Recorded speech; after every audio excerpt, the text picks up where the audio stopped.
right. Before we get to start talking about Flesh and Blood, I just wanted to reach out to everybody that has been viewing our stuff and subscribing.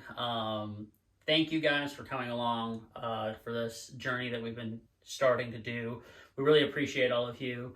The person that's been helping me do a lot of the background stuff has started setting up other things like a Facebook page for us, Patreon. All of it's getting put in the works.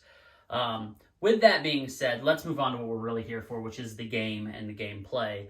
And also card prices, which is what I kind of wanted to talk about. Now that it has been a good while since the cards have been out, we finally have a true leveling of those prices and we can see where they're at. We're seeing those Marvel rarities truly hold their price. They had a huge fall. There was a short time where you could buy some of them for $5 to $10 that I was seeing. And most of them are now sitting at $30.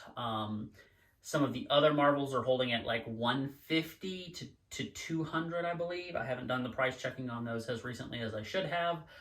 But that's where the card prices are holding. It's another big thing of why I said when a card first launches or pre-orders or any of those things, when we're first seeing those cards come out fresh in the boxes, do not rush to buy them. There's always that typical 2-week card delay that we have to, as people and card buyers, look at. We need to let that 2 weeks of hype die out so that those card prices drop.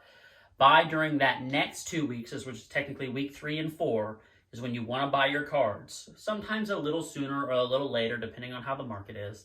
And then get your cards.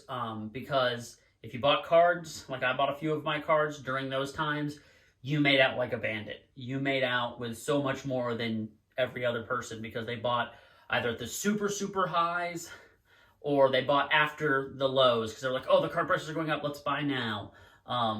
So it's best to buy during that 3 and 4 week period. This is not financial advice.